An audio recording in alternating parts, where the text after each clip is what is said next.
वृंदावन से एक गोपी प्रतिदिन दूध दही बेचने मथुरा जाती थी। एक दिन ब्रज में एक संत कथा करने आए। वो गोपी भी उनकी कथा सुनने गई। संत ने कहा, भगवान के नाम की बड़ी महिमा है। इस नाम का जाप करने से बड़े से बड़े संकट टल जाते हैं।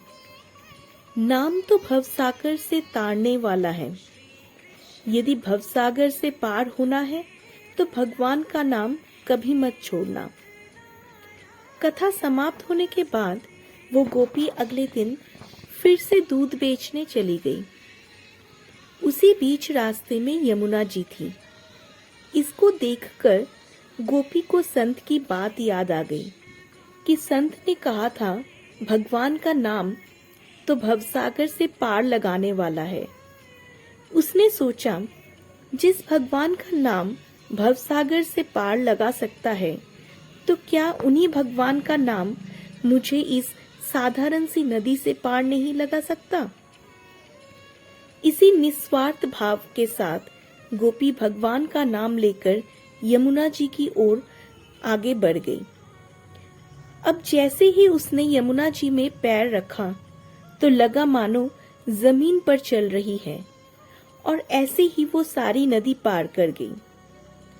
दूसरे पार पहुंचकर उसे बहुत ही प्रसन्नता हुई और मन ही मन सोचने लगी कि संत ने तो ये बड़ा अच्छा तरीका बताया पार जाने का। अब रोज रोज नाविक को भी पैसे नहीं देने पड़ेंगे। एक दिन गोपी ने विचार किया कि संत ने मेरा इतना भला किया, मुझे उन्हें खाने पर बुलाना चाहिए। अगले दिन गोपी जब दही बेचने गई तब संत से घर में भोजन करने को कहा। संत तैयार हो गए। अब बीच में फिर यमुना नदी आई। संत नाविक को बुलाने लगे तो गोपी बोली, बाबा आप नाविक को क्यों बुला रहे हैं? हम ऐसे ही यमुना जी में चलेंगे। संत बोले, गोपी कैसी बात करती हो? यमुना जी को ऐसे ही कैसे पार करेंगे? गोपी बोली, बाबा आपने ही तो कथा में कहा था कि भगवान का नाम लेकर भवसागर को भी पार किया जा सकता है। तो मैंने सोचा, जब भवसागर से पार हो सकते हैं तो यमुना जी से पार क्यों नहीं हो सकते? मैं ऐसा ही करने लगी, इसलिए मुझे अब नाव की जरूरत नहीं पड़ती। संत को ये सुनकर विश्वास नहीं हुआ और वो गोपी को कहने लगे, पहले तुम चलो, मैं तुम्हारे पीछे पीछे आता हूँ। गोपी रोजाना की तरह भगवान का नाम लेकर यमुना जी को पार कर गई। गोपी को देखने के बाद जैसे ही संत ने यमुना जी में पैर रखा तो झपाक से पानी में गिर गए। ये देखकर संत बहुत हैरान हो गए। अब गोपी ने जब देखा तो कि संत तो पानी में गिर गए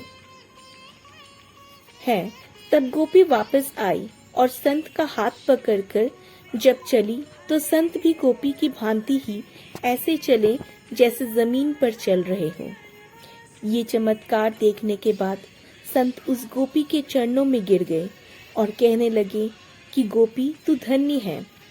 वास्तव में तो सही अर्थों में नाम का आश्रय तो तुमने लिया है, और मैं जिसने नाम की महिमा बताई तो सही पर स्वयं नाम का आश्रय नहीं लिया।